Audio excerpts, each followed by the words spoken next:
இல்லை இல்லை, நான் நினைக்கிறேன் 1946 6ல் நான் வந்து நேராக கோயம்புத்தூருக்கு போயிட்டேன்.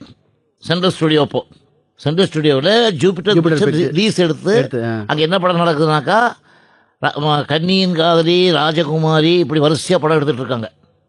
அங்கே நான் போகிறேன். இவங்க 2 பேர் தான். யாரு? இவங்க 2 முதலாளிங்க தான். எஸ்கே முதலாளி, சோமசுந்தரம். அங்கே தான் அந்த வெங்கடசுவாமி நாயுடுன்ட்டு யூஆர் ஜீவரத்தினுடைய ஹஸ்பண்ட்.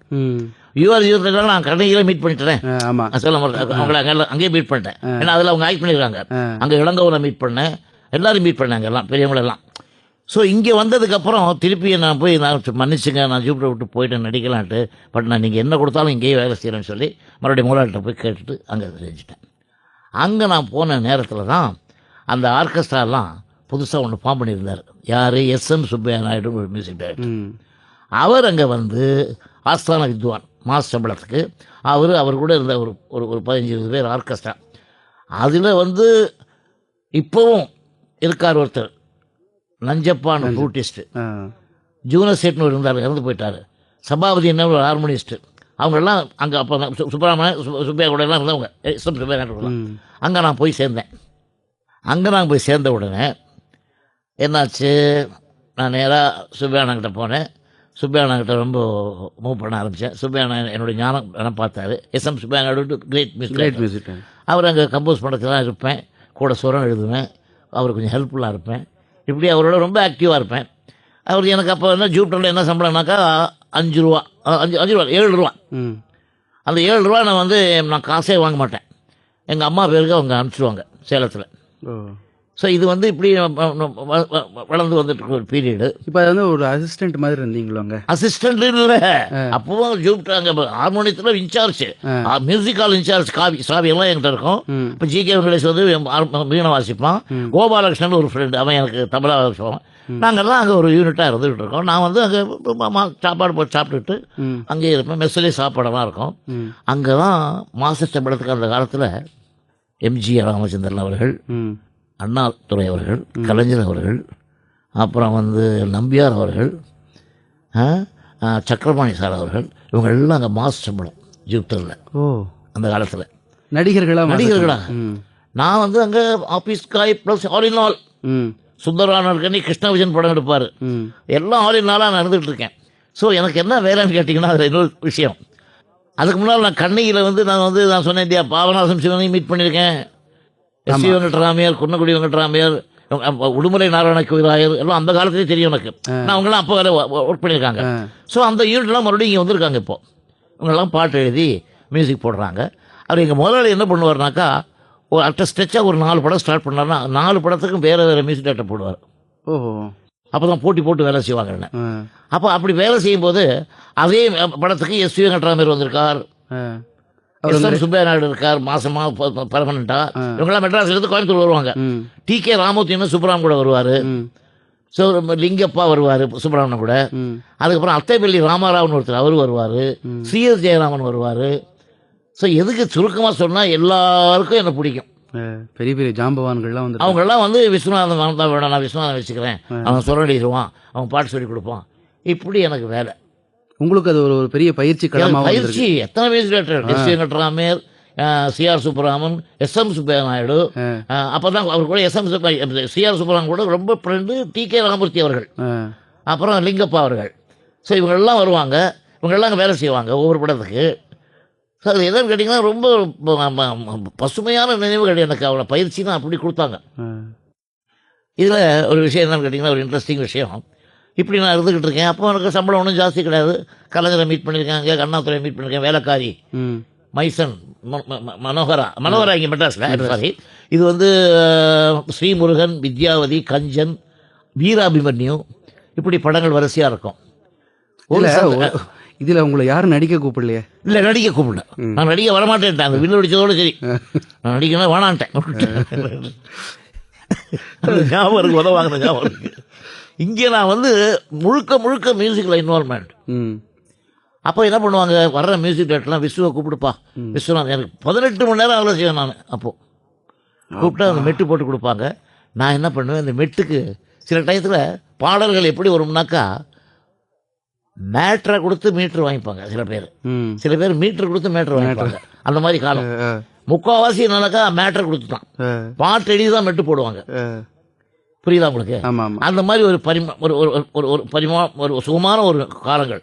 வார்த்தைக்கு தகுந்த மாதிரி மெட்டுகள் போட்டோம்.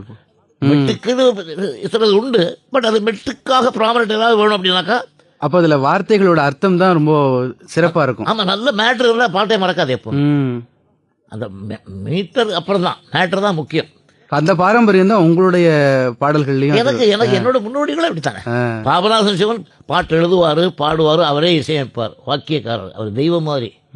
உடுமலை நாராயண கவிஞரும் பாடுவார், ஆனால் அவர் மெட்டுக்கு எழுதுவார், அவர் பாட்டும் எழுதுவார். ஸோ இந்த பீரியடில் 1946 வச்சுங்களேன், எனக்கு ஒரு புது ஆள் வர்றார். நல்ல விபூதி குங்குமம்லாம் போட்டு, அங்கவஸ்திரம்லாம் போட்டு, முத்தையான்னு செட்டிநாட்டில் இருந்து முத்துன்னு தான் கூப்பிடுவார். அவர் தான் கண்ணதாசன். அவர் அங்கே வர்றார். அவர் அங்கே வந்த உடனே அவர் சொல்கிறாங்க, இவன் விஸ்வநாதன் இவன் பேர், இவனுக்கு மெட்டு வாசிப்பான், நீ அதுக்கு தகுந்த மாதிரி பாட்டு போடணும். ஏன்னா அவர் வந்த உடனே கன்னியின் காதலியில் கலங்காதிரு மனமேங்கிற பாட்டு அவர் பாட்டு கொடுத்து மெட்டு போடணும். அது பாட்டு எழுதி கொடுத்துட்டாரு. அதுக்கப்புறம் மெட்டு போட்டார் சுப்பையா நாயுடு. இதுக்கு நடுவில் சில இந்த கண்ணதாசன் மீட் பண்ணுறதுக்கு முன்னால் சில விஷயங்கள் இருக்குது. அது என்னென்னு கேட்டிங்கன்னா இன்னும் இன்ட்ரெஸ்டிங்காக இருக்கும். ஒரு தடவை என்னாச்சு, ஒரு பாடல் ஒன்று வீராபிமன்யுக்கு, புது வசந்தமாமே வாழ்விலே இனி புதிதாய் மனமே பெறுவோமேனு வார்த்தை. இது வார்த்தை எழுதி கொடுத்துட்டாங்க, இதுக்கு மெட்டு போடணும். இது சுப்பையா நாயுடு முழுக்க முழுக்க உட்காந்து மெட்டு, நாங்களாம் ஒவ்வொருமா ஒடிச்சுட்டு பார்ப்பேன் என்ன பண்ணுறாருன்னு. இவர் பார்த்தாரு, அந்த சரியாக அமையல அவருக்கு. நாங்கள் என்ன பண்ணோம், ஆர்கெஸ்ட்ராலாம் மாஸ்டமில் தானே 7 மணி ஆச்சுன்னா போயிடுவாங்க. 7 மணிக்கு அப்புறம் எங்கள் ராஜாங்கமே அதுதான். நான் ஜிகே வெங்கடேஷ், கோபாலகிருஷ்ணன் 3 பேர் அங்கே இருப்போம். ஸோ என்ன பண்ணேன் நான், டேய் வாங்கடா போய் நான் மெட்டு போட்டு பார்ப்போம் இந்த பாட்டுக்கு. என்னுடைய முதல் மெட்டு, புது வசந்தமாமே வாழ்விலே இனி புதிதாய் மனமே பெறுவோமே, புது வசந்தமாவே வாழ்விலே. இதான் நான் முதல் போட்ட பாட்டு. இது வார்த்தைக்கு மெட்டு போட்டேன். மெட்டு போட்ட உடனே இது போட்டு கஷ்டப்பட்டு மெட்டு போட்டுக்கிட்டு இருக்கோம். 3 பேரும். நான் போய் எங்கள் பக்கத்தில் கோபாலகிருஷ்ணன் இருக்கான், தான் வாசிக்கலாம் தான் வாசிக்கலாம், ஜிகே வெங்கடேஷ் இருக்கான், எல்லாம் வாசிச்சுட்டு இருக்கோம். ஒரு 8 மணி வாக்கில் வந்தார் சுப்பையா. சுப்பையா வந்த உடனே உள்ள சத்தம் கேட்குது, இந்த இடத்துல என்ன, அவர் ஏதோ செக் பண்ண வந்திருக்காரு, ஏதோ ஒன்று மறந்து வச்சுட்டு போயிருக்காரு. வந்த உடனே இந்த பாட்டு கேட்குது. உள்ளே எதிரா அப்படின்னாரு. பயந்து போய் அரண்டு எதிர்த்தோம். என்னடா பண்ணிட்டீங்க? நான் மாதிரி நீங்கள் மெட்டு வரதுன்னு அவசரப்பட்டீங்களே, அது இந்த பையன் போட்டிருக்கான்னு வெங்கடேஷ் சொல்கிறான். அப்படியா, அதை பாடி காமிடா அப்படின்னாரு. நான் நடுங்கி போய் முதல்ல இந்த மெட்டை பாடி காமிச்சேன். இந்த மெட்டை கேட்ட உடனே அவர் என்னை அப்படியே கட்டி பிடிச்சிட்டு என்ன சொன்னார், நாளைக்கு ஆர்கெஸ்ட்ராலாம் வருவாங்க, நீ இதுக்கு சுரம் எழுதி கொடுத்துரு எல்லாருக்கும், கேட்டால் நீ போட்டேன்னு சொல்லாத, நான் போட்டேன்னு சொல்லு அப்படின்னாரு. எனக்கா ஒரு பெரிய சந்தோஷம் தாங்க முடியல. என் மெட்டை ஒத்துக்கிட்டார், அவ்வளோ பெரிய மியூசிக் டைரக்டர். ஸோ அந்த படத்தில் அதே மெட்டு நான் சொல்லி கொடுத்து முழுக்க நோட்ஸ் எழுதிக்கிட்டு பாட்டையும் சொல்லி கொடுத்து யூஆர் ஜீவரத்னம் அந்த திருச்சி லோகநாதன் என்னுடைய முதல் பாட்டு ரெக்கார்டிங் நடக்குது. ஆனால் என் லேபிள் இல்லை, எஸ்எம் சுப்பையா மியூசிக்னு. உங்களுடைய மெட்டு ஒத்துக்கப்பட்டது அப்படிங்கிறதே ஒரு பெரிய சந்தோஷம். சந்தோஷம் அவ்வளோதான் எனக்கு. நான் வெளியே சொல்லக்கூடாது சொன்னால் பின்னி உதச்சி படம் விளையாட்டிருக்காரு. ரெக்கார்ட் ஆகிடுச்சு, பாட்டெல்லாம் கேட்டோம், வெளியே சொல்ல முடியாது. அந்த பாட்டு பாப்புலர் ஆச்சு. உடனே அடுத்த படத்தில் கஞ்சன் ஒரு படம், இந்த உலகினில் இருக்கும் மாந்தரின் எழிலுடையோன் எங்கள் தமிழன் ஒரு மெட்டு. இது வார்த்தைக்கு நான் போட்ட மெட்டு. கஞ்சன்கிற படத்தில் ஐயாமுத்து கவுண்டர் பாட்டு இது. இந்த வார்த்தைக்கு மெட்டு போட்டவன் நான். நீ போட்டு போடான்னு சொன்னார். இப்படி பல மெட்டுகள், பல படங்கள், இப்படி 2 பாட்டு என்ன விடுவார் சான்ஸ். இது வருஷத்து இந்த நிலையில தான் கண்ணதாசனோட என்ட்ரிங். சிஆர் சுப்பராமன் வந்தார், அவர் ஒரு மெட்டு போட்டு கொடுத்தார். யாருக்கு? கண்ணதாசன் பாட்டு எழுதுறதுக்கு. நான் இதுக்கு தகுதி உள்ளவன்னு ஒரு அங்கீகாரம் பெற்றதால இதை வாட்சி காமிச்சு நானும் கோபாலகிருஷ்ணன் பக்கத்தில் உட்காரணும். என்னன்னாக்கா தானத்தன இது மெட்டு. இது யார் போட்டு கொடுத்தா? சுப்பராமன் சார் போட்டு கொடுத்து என்னோட பாட்டு எழுதி வாங்க சொல்கிறார். இந்த மெட்டுக்கு கவிஞரை என்ன பண்ணார் கண்ணதாசன் அவர்கள் என்ன பண்ணார்னா, ஒரு 3 நாள் மெட்டு வாசிலான்னு சொல்லி மெட்டுக்கு பாட்டே வரல அவர் போட்டு தத்தளிச்சுட்டு இருந்தார். அங்கேயும் இங்கேயும் சுற்றிக்கிட்டு பூனை குட்டி கொட்டுற மாதிரி. அட ஏன் நீ எல்லாம் எழுத வரல, 3 நாளாக இந்த டியூனுக்கு எழுத வரலன்னு நான் அவரை பேசுகிறேன். எவ்வளோ டியூனுக்கு பொடி பையன் நம்மளை இப்படி பேசலான்னா ஒரு கோவம் ஒரு பக்கம். உங்களோட பெரியவர் அவர் கண்டிப்பாக என்னோட 2 வயசு பெரியவர் அவ்வளோவா வந்தார். என்ன எப்படி நான் சரியா இல்லை அது ஒன்று இடம் போடுறார்.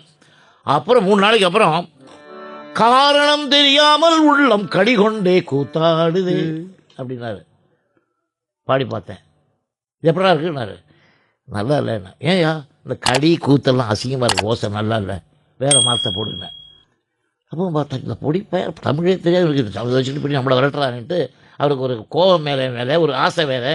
சரி மாற்றலாம் நான் ஒத்துக்க மாட்டேன், இதை ஒத்துக்காது, ஜனங்களுக்கு பிடிக்காது. ஜனங்களை பற்றி உனக்கு நல்லா தெரியும் கேட்டார். எனக்கு தெரியும் இது ஓசை நல்லா இல்லைண்ணா.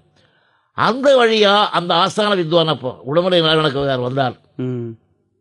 என்னடா 3 நாளாக அவன் மெட்டு கொடுத்துருக்கேன், டியூனு போட்டு பாட்டு போடல, என்ன போட்டான், பாடி காமிடான்னார். நாங்கள் சரியாக வரல வாத்தியாரியான்னு கொஞ்சம் விட்டேன். உடம்புல நல்லா கேட்டேன், என்னதான் பாடி காமியான்ட்டார். உடனே நான் சீரியஸாக காரணம் தெரியாமல் உள்ளம் கடி கொண்டே கூத்தாடுதேன்னு.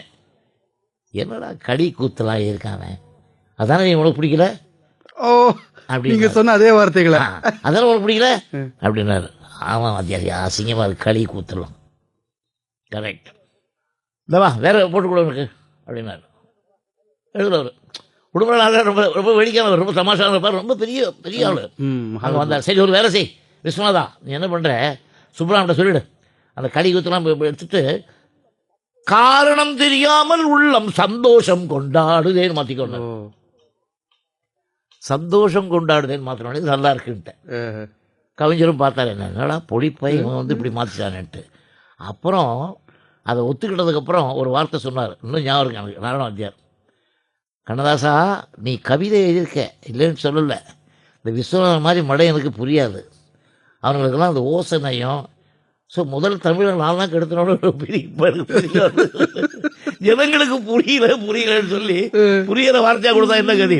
அவர் சொல்றாரு காரணம் தெரியாமல் உள்ளம் கடி கொண்டே கூத்தாடுதான் பொயட்டிக். ஆனால் கடி கூத்து நல்லா இல்லைன்னு அவர் என்ன பண்ணார், சந்தோஷம் கொண்டாடுதுன்னு மாற்றிட்டார். இன்னும் எளிமை. பட் அவர் சொல்றாரு அது இப்படி எளிமையாக இருக்கும், இந்த மாதிரி மடையனுக்கெல்லாம் புரியணும்னா அப்படி தான் எனக்கு கை காமிச்சு. ஆனால் இதுதான் கவிதைங்கிறது தான், அவன் பெரிய கவிஞன்டா நல்லா எழுதுவான்னு சொல்லிட்டு போயிட்டார்.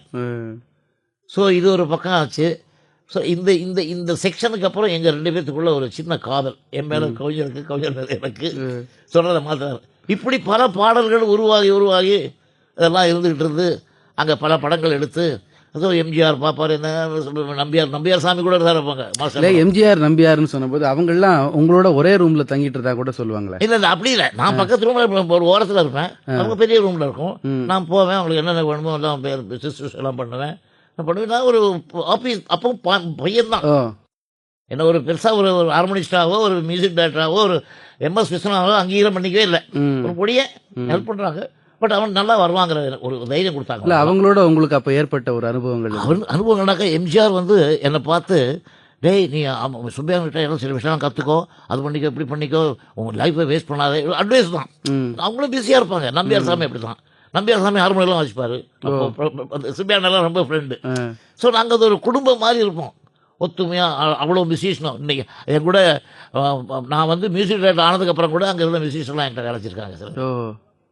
ஏன் சுருக்கமாக சொன்னால், நான் 30 ரூபா 3 ரூபா சம்பளம் வாங்கும்போது அவங்க 300 ரூபா என்கிட்ட வாங்கிட்டுருந்தாங்க. அந்த காலத்தில் 300 ரூபா வாங்கிட்டுருந்தாங்க. அது மாதிரி குரூப்பில் இருந்தேன். ஸோ இதெல்லாம் முடிஞ்சு ஒரு சின்ன கிளைமேக்ஸ். கருணாநிதி அவர்களோட உங்களுடைய அப்போ அந்த காலகட்டத்தில் உங்களுடைய தொடர்பு, உங்களுடைய இதுவும் அப்படி? அதாவது தொடர்புன்னு கேட்டிங்கன்னா, அதை நான் ஒரு உண்மையை சொல்லி ஆகணும். அவரே சொல்லுவார். ஒரு ஒரு ஒரு சீசன் என்ன ஆச்சுனாக்கா, ஏஎஸ் சாமி டைலாக் எழுதுவார். பட் இவர் பாவம் சாயந்தரம் வந்து அவர் தான் எழுதுவார் டைலாக்லாம். ஆனால் பேர் வந்து அவர் பேர் வந்தது உங்களோட கதை தான், என்னுடைய கதை தான். என்னுடைய கதை தானே ஆச்சுன்னு நான் சும்மா இருப்பேனா? என் முதலாளிக்கு நான் ரொம்ப வேண்டிய நினச்சேன்.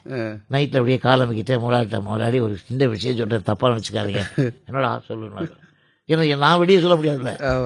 அதாவது விடிய உட்காந்து கருணாநிதி அண்ணன் தான் கசரெல்லாம் எழுதினாரு, இது தப்பாக போட்டிருக்காங்க ஐயா, நீங்கள் என்னன்னு விசாரிங்க.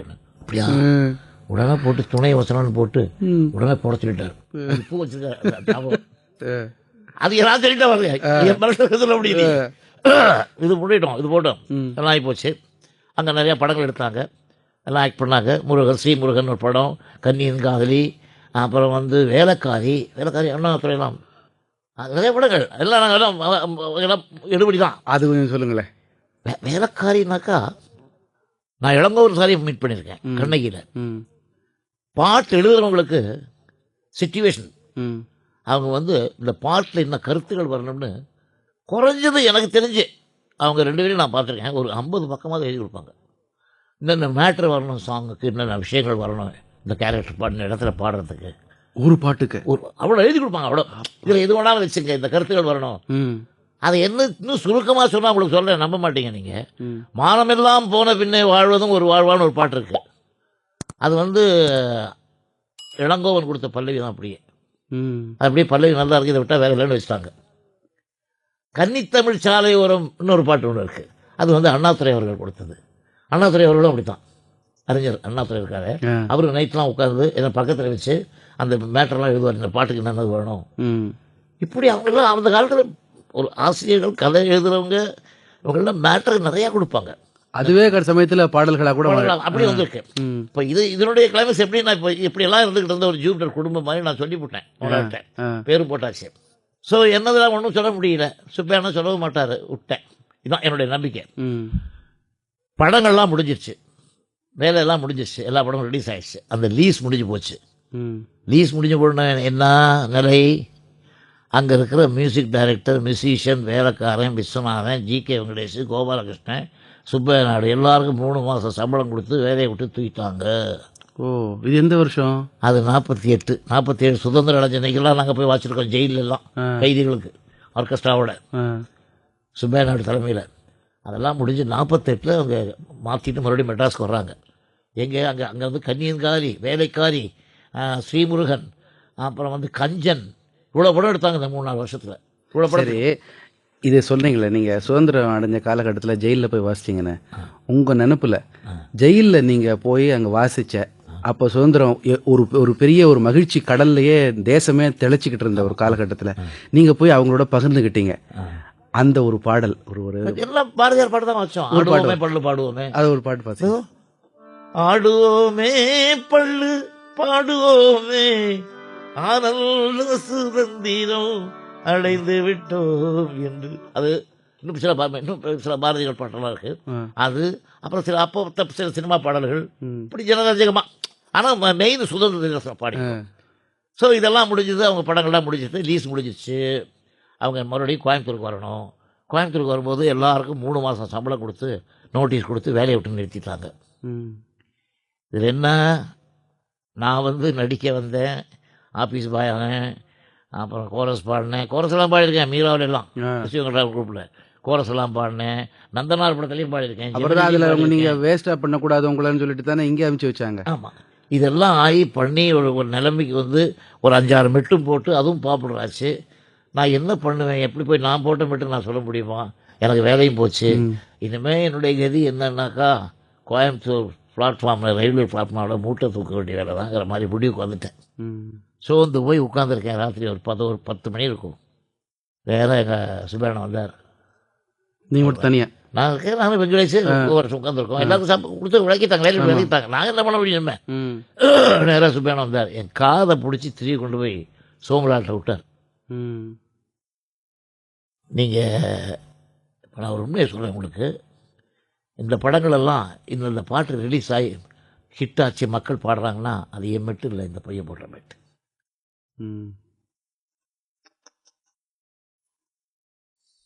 இந்த பையன் போட்ட மெட்டு. அதனால் அவனை மட்டும் நீங்கள் காப்பாற்றுங்க, எனக்கு பரவாயில்ல. அவனை அப்படி கை விட்டுறாதீங்க. நீங்கள் அவனை மெட்ராஸ் திருப்பி கூப்பிட்டு போங்க, கூப்பிட்டு போய் சுப்பராமன்ட்ட சேர்த்து விட்ருங்க. சுப்பராமன் சந்தோஷமாக எடுத்துக்குவான் அவனை இப்படின்னு உருக்கமாக சொன்னார். நான் முடியல, என்னால். அவரோட பிள்ளைங்க இல்லை, எந்த இடத்துல சொன்னார் பாருங்க. நீங்கள் வந்து ஒரு பரிதவிப்பு எதுவுமே இல்லை, நிர்கதியாக இருக்கிற ஒரு இதில். அதேதான் சங்கீதம் சொல்லி கொடுத்த குருநாதனும் இப்படி, எனக்கு வாசகம் இப்படி. உங்கள் ரெண்டாவது குரு இது வெங்கட்ராமையர்.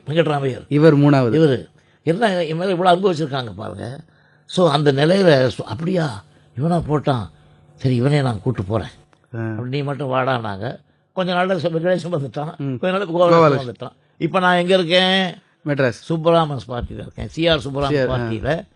ராமமூர்த்தி என்னை பற்றி அவ்வளோ சொல்லுவார். ஏன்னா அவரே இங்கே மியூசிக் டைரக்டராக வந்திருக்கிறாரு. அவர் வந்து இவருக்கு அசிஸ்டண்டாக வந்திருக்காரு சுப்பராமன் சாருக்கு கோயம்புத்தூர். அப்போ சுப்பராமன் பார்ட்டியில் இப்போ யாராக இருந்தாங்கனாக்கா சுப்பராமன் சாருக்கு ஃபர்ஸ்ட் அசிஸ்டண்ட் வந்து கோவர்தனம், அப்புறம் லிங்கப்பா, அப்புறம் ராமூர்த்தி அண்ணன், அப்புறம் சபாபதி அண்ணன் ஹார்மோனிஸ்ட்டு, இவங்க எல்லாம் இருக்காங்க. இப்போ இங்கே நான் போய் என்டர் ஆகுறாங்க.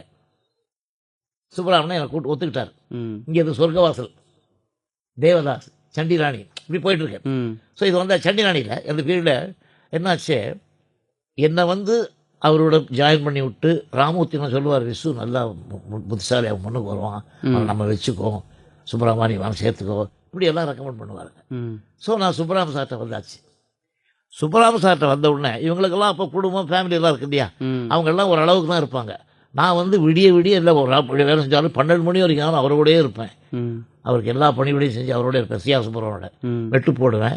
நான் இவங்களை எல்லாம் கொஞ்சம் ஓவர் டேக் பண்ண மாதிரி பண்ணி நான் ஃபர்ஸ்ட் அசிஸ்டண்ட் ஆகிட்டேன். யார்? விஸ்வநாதன் வந்து இவங்களால சேர்க்கப்பட்டவன். இவங்களாம் என்ன சிபாரிசு பண்ணாங்க. இருந்து வந்து அவங்கெல்லாம் அப்படி போனதுக்கப்புறம் நான் வந்து சுப்பராமனுக்கு ஃபர்ஸ்ட் அசிஸ்டண்ட் அப்படிங்கிற நிலைமை வந்தது.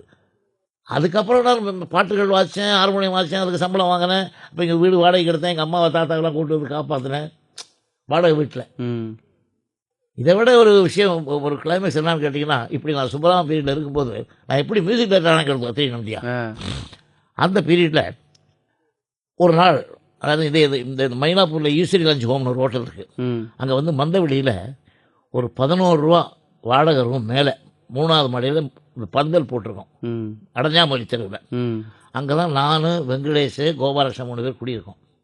சுப்பராமன் பார்ட்டியில் வேலை வச்சுக்கிட்டு அவங்களும் இதில் சேர்ந்துட்டாங்க. நான் தான் கூட்டு வந்தேன் சொல்லி. சொசைட்டி இந்த பீரியடில் எனக்கு நான் சொல்ல எஸ்எம் ராஜான்னு ஒருத்தர் பழக்கமானார். பாலையனகமில் வைரம் அருணாச்சலம் கட்டியார், வைரம் அருணாச்சலம் கட்டியார் கம்பெனிக்கும் போயிருக்கேன் நான். அங்கே வேலை செஞ்சது தான் நம்ம முஸ்தாஃபா, நம்ம முத்துராமன் சார், சிவபாகியம்மா, இவங்களெல்லாம் மீட் பண்ணாங்க. டிஎன் ராஜப்பா, முஸ்தாஃபான்னு இறந்து போயிட்டார் நடிகர் முத்துராமன் சார். ஸோ அங்கேயும் அங்கே எஸ்எம் ராஜா, ஹரிஹரன் இவங்கெல்லாம் இருந்திருக்காங்க. அவங்க என்ன பண்ணாங்க, திடீர்னு ஒரு நாளைக்கு நான் சாப்பிட்டு அப்படி நடந்து போயிட்டுருக்கேன். ஈவினிங் ஒரு 7 மணி 8 மணிக்கு வண்டி வந்து நின்றுது. டேய் விஸ்வநாதா வண்டி ஏறானார் அவர் எஸ்எம் ராஜா. என்ன உனக்கு ஒரு மியூசிக் சான்ஸ் வந்துருக்கு வா அப்படின்னாரு. எனக்கு கை கால் ஒன்றும் உடனே திடீர்னு ஏறி உட்காந்தாக்க அந்த கீழ்பாக்கு வந்தோம். கீழ்பாக்கு வந்து சந்திரா பிக்சர்ஸ்னு ஜெனோவான்னு படம் எடுக்கிறாங்க. அதில் எஃப் நாகூர் டைரக்ட் பண்ணுறாரு. எது இப்போ நான் சுப்பராமன் கூட சேர்ந்ததுக்கு அப்புறம் லிஸ்ட் வந்த உடனே அவர் என்ன சொன்னார், இந்த பையன் நல்ல ஞானஸ்தன் என்ன சுபாஷ் பண்ணுறார் முதலாளிக்கு. அவர் சந்திரா பிக்சர்ஸ் இபி ஈப்பச்சன் மேத்யூஸ் அவங்க தான் ஜெனோவா எடுக்கிறாங்க. யார் ஹீரோ தெரியுங்களா? எம்ஜி ராமச்சந்திரன் அவர்கள், பிஎஸ் சரோஜான்னு ஒரு அம்மா, இவங்க தான் இருக்காங்க. அவங்கள என்ன நான் பார்த்துருக்கேன், தெரியும். அந்த அம்மாளையும் பார்த்துருக்கேன். பிஎஸ் சரோஜானா அந்த காலத்துல பார்த்துருக்கேன், கண்ணை கேட்டிருக்கு. அப்போ தான் டிஏ ஜெயலட்சுமிலாம் எனக்கு அங்கே பழக்கம் அந்த கம்பெனியில். இது எந்த வருஷம்?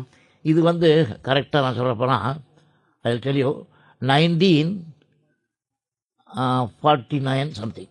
49. ஸோ அந்த காலகட்டம் உங்களோட வயசு கிட்டத்தட்ட ஒரு 22 வயசு. 21 வயசு. அப்போ கல்யாணம் ஆகலை, அப்போ பேச்சுலராக இருக்கேன். பேச்சுலர் நான் கல்யாணம் பண்ணுறதுக்கு அப்போ அம்மா அந்த வாடகை ரூமில் இருக்கேன். அம்மாவை காப்பாற்றிட்டு இருக்கேன், அம்மாவையும் தாத்தாவையும் காப்பாற்றிட்டு இருக்கேன். அந்த குடும்பம் வச்சுட்டு இருக்கேங்க வாடகை வீட்டில். அப்போ அம்மா கல்யாணம் பண்ணிக்கலான்னாங்க. நான் என் சொந்த காலில் நிற்கிற வரைக்கும் நான் எங்கே நிற்கிறேன்னு இன்னும் தெரியல, என்ன பண்ண போகிறோன்னு தெரியல. ஏதோ எங்கே போயிட்டு இப்படி இருக்கிற பார்ட் டைம் ஒர்க் ஆகி போச்சுன்னா என்ன பண்ணுறதுன்னு பயந்துக்கிட்டு. ஸோ இந்த பீரியடில் ஒரு முக்கியமான விஷயம் என்னன்னாக்கா, அந்த மியூசிக் அந்த ப்ரொடியூசர் போய் பார்த்த உடனே ராத்திரி 10 மணிக்கிலேருந்து ஆரம்பிப்போம் நாங்கள் மெட்டு போடுறது. ஒரு சீக்வன்ஸுக்கு 5-6 மெட்டு போடுவோம். இதெல்லாம் பார்த்து அந்த ப்ரொடியூசர் ரொம்ப பிடிச்சி போச்சு. ஆனால் உங்களை பற்றி அவங்களுக்கு எப்படி தெரிய வந்தது? எஸ்எம் ராஜா ரெக்கமெண்ட் பண்ணார். எஸ்எம் ராஜா அந்த கம்பெனிக்கு வேலை செய்கிறார். எஸ்எம் ராஜாங்கிறவர் எனக்கு பாய்ஸ் கம்பெனியில் ஃப்ரெண்ட் ஆனார். அவர் சொல்கிறத ஏற்றுக்கிட்டு அவர் ஹார்மோனிஸ்டாக இருந்தவர் கம்பெனியில். ஓஹோ. எஸ்எம் ராஜாங்கிறவர் பாலையானங்கம்லையும் வைரம் அருணாச்சலம் கட்டிலும் ஹார்மோனிஸ்டாக இருந்தார். இல்லை அது கரெக்டு. ஆனால் இவர் சொல்கிறத மதிச்சு அவங்க வந்து எஸ்எம் ராஜாங்கிறவர் அவ்வளோ நல்லவர், அவர் நம்பிக்கை உள்ளவர். அவர் தான் அங்கே ப்ரொடக்ஷன் வேலை பார்க்குறாரு. அவர் ஹார்மோனிஸ்ட், அவர் மியூசிக் டைரக்டர் என்ன ரெக்கமெண்ட் பண்ணுறாரு. அதுக்கு முன்னால் எம்எஸ் ஞானமணி கூட அங்கே பண்ணியிருக்காங்க. ஸோ இந்த பையனுக்கு 2-3 பாட்டு சான்ஸ் கொடுங்க தைரியமாக போய் சொல்லி நாங்கள் போய் கம்போஸ் பண்ணிட்டோம்.